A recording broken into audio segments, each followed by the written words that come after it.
Essa vai ser uma aula extremamente importante. Na aula anterior, nós vimos o conceito de grupo e subgrupo. E nesta aula, nós vamos entrar a fundo na parte de subgrupos. E essa é uma aula extremamente importante. Nós vamos começar vendo alguns conceitos para que você entenda como gerir melhor a parte de subgrupos e também dos grupos. O primeiro conceito que eu quero falar para vocês é o custo-benefício. Como você já deve ter ouvido falar. Basicamente, é o custo para realizar algo versus o benefício recebido. Por exemplo, se você vai praticar alguma atividade esportiva, ciclismo, por exemplo, você tem o custo da compra dos equipamentos, você tem o custo de tempo para poder realizar essa atividade, você tem um custo também de desgaste físico e o benefício que você espera ao trocar dinheiro, tempo e recursos físicos, o seu desgaste físico, por exemplo, mais saúde, um custo menor com remédios e medicação, uma melhor disposição, melhor qualidade de vida.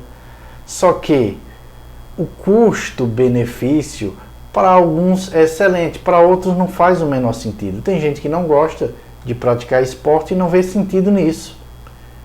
Então, o custo-benefício vai variar de pessoa para pessoa. E na parte de subgrupos, o que é que acontece? Eu posso ter, por exemplo, o grupo alimentação. E dentro desse grupo, eu colocar, por exemplo, mercado e registrar todas as compras de mercado. Aí vai entrar, no caso, comida, material de limpeza, utensílios para a cozinha. Mas tem pessoas que vão preferir registrar, por exemplo, arroz, feijão, macarrão, sal, açúcar.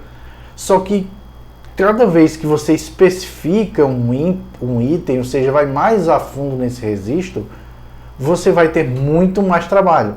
Já é mais novo você pegar uma lista de mercado com 120 itens e ter que sair procurando. Não, açúcar foi 3 kg, tem que registrar lá.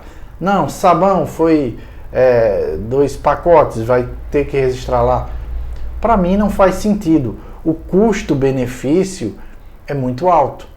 O benefício que eu vou ter de registrar especificamente, item por item, é muito baixo comparado ao que eu vou ter de retorno. Então eu não vejo sentido em registrar tão detalhadamente os itens. Já, por exemplo, moradia, eu tenho conta de energia, é uma conta relevante, só é uma vez por mês que eu vou ter que registrar ela. Então é interessante registrar especificamente esse item. Outra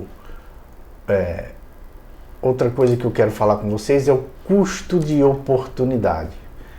É o seguinte, custo de oportunidade é o custo para realizar algo versus outras realizações, outras coisas que eu posso fazer. Por exemplo, digamos que eu queira registrar especificamente item por item, eu passe 1 hora realizando esse registro. Essa 1 hora eu poderia fazer algo muito mais produtivo. Esse é o custo de oportunidade. Se eu gastar determinado tempo para fazer uma coisa, esse mesmo tempo, se eu fizer algo produtivo, quanto de retorno eu vou ter? Por exemplo, eu registrar item por item, passar 1 hora. Analisando depois, eu vou economizar, vamos dizer, R$10. Mas essa mesma 1 hora, se eu fizer algo mais produtivo, eu vou ter, por exemplo, 50, R$100 de retorno. Então, pese também o custo de oportunidade. Esse mesmo conceito vai valer para nós lá na frente, na parte de investimentos e muitas outras áreas, não só das finanças, mas de nossa vida. Vamos continuar falando sobre os subgrupos agora. Essa é uma das partes mais importantes do curso, dos vídeos que eu vou mostrar.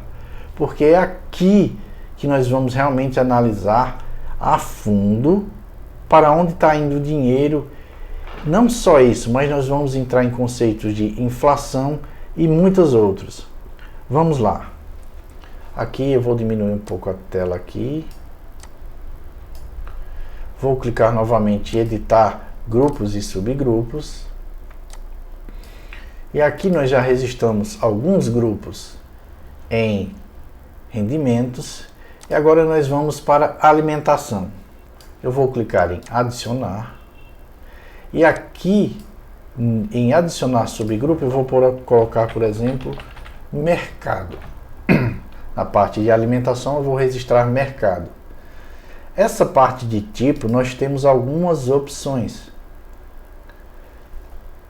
Essa parte de mercado, alimentação em si, é um item essencial. Então eu vou colocar ele como essencial. Indexar inflação, sim ou não? Eu vou falar um pouco com vocês sobre inflação. O que é inflação? O governo diz que é o aumento generalizado de preços, mas não é toda a verdade. A verdade é que inflação é o aumento generalizado de preços por conta de impressão de dinheiro.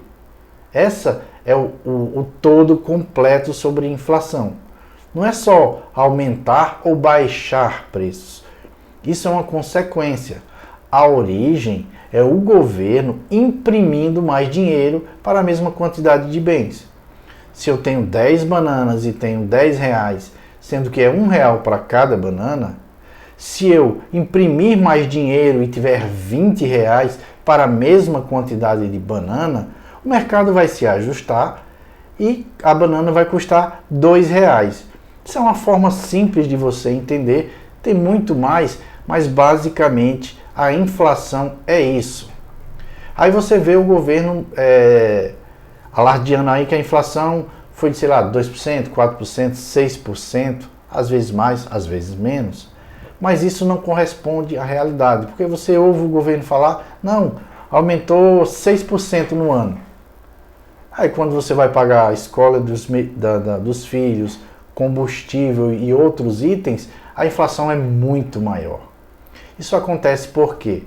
Porque o governo, ao medir uma inflação, ele vai ter um valor base, se eu não me engano é um valor bem alto, e vai registrar uma cesta de produtos e serviços. Só que, vamos lá, vou falar de mim, Gladson, ele consome, vamos lá, gasolina da moto, eu consumo também GNV. Aí eu tenho, vamos dizer, ou deixa eu botar maiúsculo também, outra pessoa. Ela não consome gasolina nem GNV, ela não tem veículo. Ela utiliza ônibus. Eu tenho 4 pessoas aqui em casa. Essa outra pessoa mora sozinho. É uma pessoa. Eu recebo aluguel. Essa pessoa não tem casa própria, ela paga aluguel. Você concorda que a minha inflação é diferente da inflação dessa pessoa? Por exemplo, eu tenho um veículo, eu tenho a moto e tenho a Kombi Home. Na Kombi Home eu tenho gasolina e GNV e na moto gasolina. Essa pessoa pega ônibus. Então, se o ônibus, a tarifa do ônibus aumentar, eu não vou ser impactado. Eu praticamente nunca pego o ônibus. Já se a gasolina subir, eu vou ser diretamente impactado e essa pessoa também, porque provavelmente vai ser reajustado as tarifas de ônibus, mas numa proporção diferente. Eu gasto com alimentação, roupa, por exemplo, para 4 pessoas. Essa pessoa é sozinha, ela só gasta com ela mesma. eu recebo o aluguel. Se o aluguel subir, é um benefício para mim, eu vou ter mais dinheiro. Já para essa pessoa que paga aluguel, se o aluguel subir, ela vai ter um gasto a mais. Então, a minha inflação, a inflação do Gladson, é totalmente diferente da inflação dessa outra pessoa. Não faz sentido eu utilizar a métrica do governo como inflação. Então, aqui nos grupos,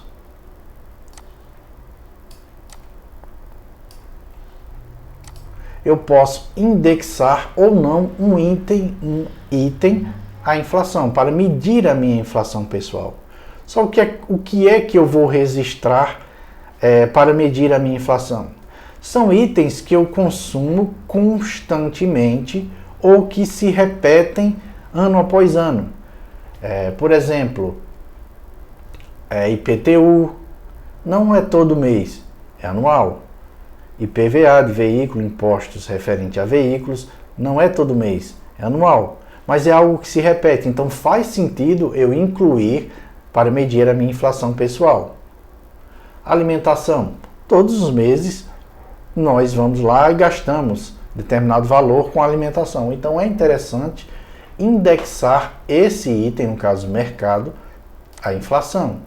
Então, dentro de alimentação eu tenho um subgrupo mercado, ele é essencial e eu estou indexando ele à inflação.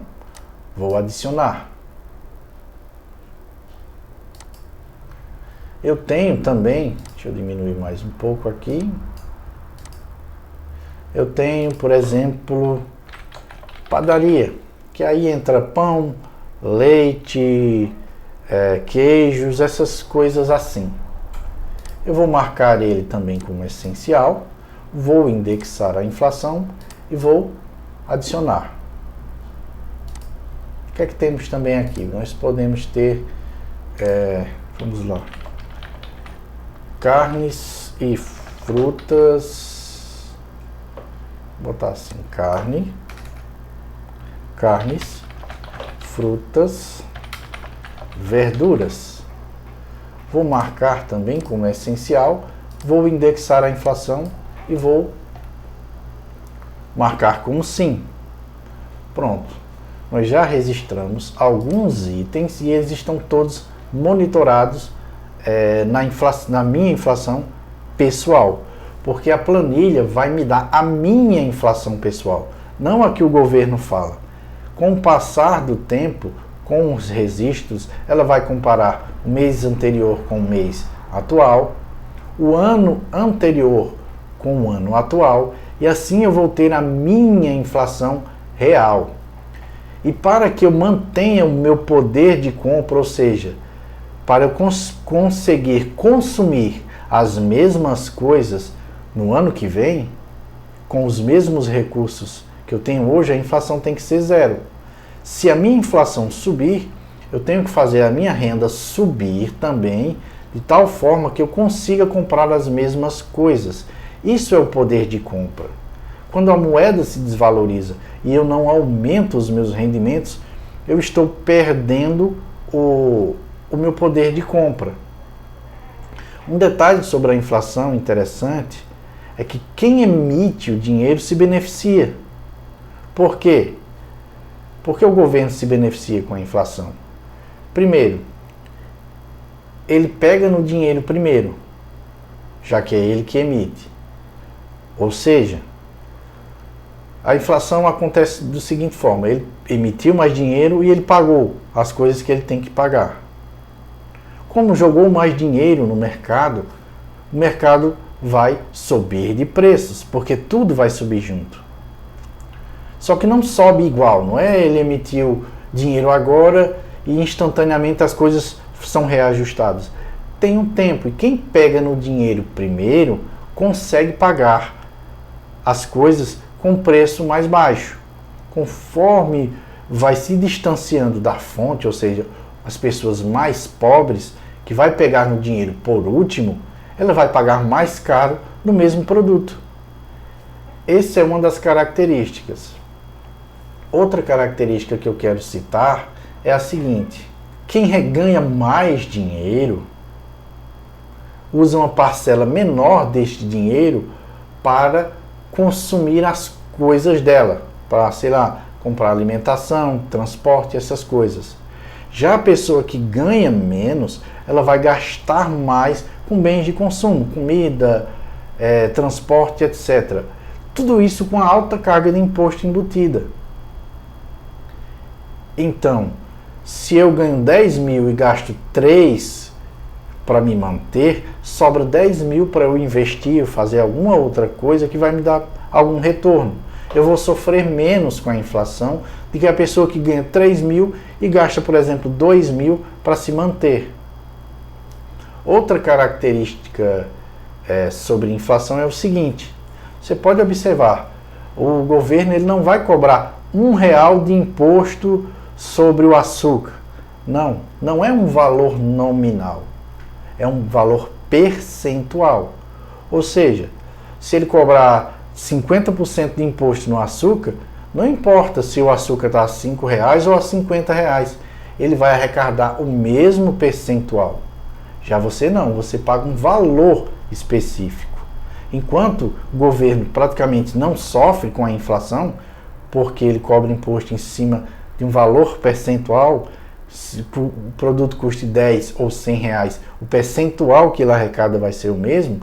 É diferente para nós, não pagamos um percentual do que ganhamos em cima do combustível, por exemplo. É um valor fixo, aliás, é um valor nominal, é R$5, por exemplo, R$10, não é 5% ou 10%. Então, esse é mais um detalhe que precisamos ficar atentos sobre inflação. É importante medir ela para que a gente possa trabalhar para não perder o nosso poder de compra, seja pleiteando um salário maior, fazendo alguma coisa para ganhar mais, porque senão a gente vai ano após ano ficando cada vez mais pobre. Vamos continuar aqui. Agora vamos aqui em moradia, por exemplo. Eu vou adicionar aqui energia. Ela é essencial. E eu vou indexar a inflação. Eu vou aqui, vamos lá, moradia novamente. Vou colocar água, essencial, indexar a inflação. Vou novamente em moradia, vou adicionar e vou colocar, por exemplo, reforma. Reforma é um item essencial? Pode ser que sim, pode ser que não. Pode ser uma melhoria ou pode ser apenas uma pequena correção. Eu vou colocar como essencial. Mas eu vou indexar a inflação? Não. Reforma, não. Na minha concepção, eu não adicionaria a inflação, porque não é algo que eu vou estar fazendo sempre e não é algo, digamos assim, tão essencial assim. Então, eu vou marcar como não. Agora aqui em moradia eu vou colocar um item chamado, deixa eu ver, esqueci a palavra que eu ia usar. Eu vou colocar embelezamento. Não vai ser o item essencial. Ele vai ser um item supérfluo. Vou indexar a inflação? Não. E vou adicionar. Voltei aqui em moradia. Em reforma eu não acho que ela seja essencial. Eu acho que ela seja... Eu cliquei aqui em moradia, depois eu cliquei em reforma e cliquei no botão editar. Aqui eu posso modificar o nome e escrever o que eu quiser, mas eu posso também alterar o tipo. Reforma não vai ser essencial, reforma é um investimento. Eu também posso marcar como conforto e bem-estar. Eu vou marcar reforma como investimento, já que gera valor no imóvel. E vou clicar em atualizar subgrupo. Automaticamente a planilha vai lá e atualize em todos os locais essa informação. Eu vou aqui em casal e agora eu vou colocar, por exemplo, roupas. Roupas, eu vou colocar investimento, não. Supérfluo, também não. Pode ser que sim, pode ser que não. Eu vou colocar como conforto e bem-estar. E não vou indexar a inflação. E vou adicionar. Vou voltar em casal e vou colocar o item chamado educação. Educação eu vou marcar como item de desenvolvimento pessoal. Indexar a inflação, não, e vou adicionar.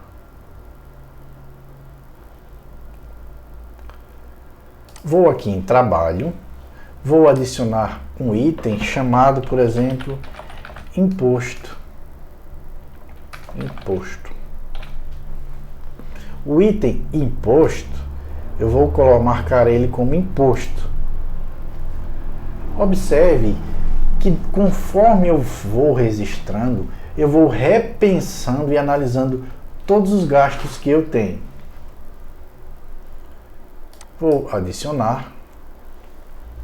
Aqui em carro, eu vou adicionar, por exemplo, IPVA.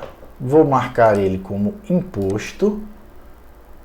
E eu posso indexar sim ou não a inflação. Eu vou indexar e vou adicionar. Aí é muito, mas muito importante mesmo que você venha grupo a grupo, analisando cada um dos itens e dentro deles analisando cada um dos subgrupos. Por exemplo, aqui em casal, eu vou adicionar mais um grupo e vou colocar um item chamado diversão. Eu posso registrar esse item aqui, como eu também posso vir em hobby, diversão e viagens e adicionar aqui, por exemplo, viagens. Vou indexar a inflação? Não. Ele é que tipo de item? Ele pode se encaixar ou em desenvolvimento pessoal ou em conforto e bem-estar. Essa análise que você faz é muito interessante. E lá na frente, na planilha, nós vamos olhar relatórios que vão nos dar várias informações. Deixa eu separar um aqui. Esse é um relatório que ele vai me dizer quanto eu tive em cada um destes grupos que eu citei. E com o passar do tempo, você registrando essas informações, você vai conseguir monitorar quanto você gastou, por exemplo, de impostos, conforto e bem-estar, desenvolvimento pessoal, investimentos. O que foi que você gastou que é supérfluo, o que foi essencial e por aí em diante. Em algum momento que você precisar revisar o seu custo de vida, você pode vir direto no supérfluo, analisar o que é e eliminar. Então é muito importante que você pense muito bem cada um desses grupos e subgrupos. E observe calmamente, não precisa ter pressa. Cada um destes subgrupos, se ele é um investimento, se ele é algo supérfluo, se é essencial, se ele é desenvolvimento pessoal, se é conforto e bem-estar e se é algum imposto. Tendo essa métrica, você futuramente vai conseguir analisar e dizer, rapaz, eu estou gastando muito pouco em desenvolvimento pessoal. Eu vou aumentar os meus gastos nisso, eu vou fazer mais cursos, uma nova faculdade, cursos rápidos. Se você observa, por exemplo, que você está gastando muito pouco com conforto e bem-estar, você pode aumentar esse gasto. Aí pode ser uma viagem, pode ser um passeio com a família, pode ser, não sei, um ar-condicionado em algum local, não sei. Você é que controla as suas finanças e a sua vida, então é você quem tem que definir o que é cada um desses tipos de gastos que compõem o seu orçamento, além de monitorar a inflação, é claro. Essa é uma aula muito importante, ela se alongou muito, já vai por volta de 25 minutos. Eu espero que tenha sido proveitosa para você e na próxima aula nós vamos continuar analisando as nossas finanças pessoais, bem como aprendendo como registrar e usar a planilha. Até mais!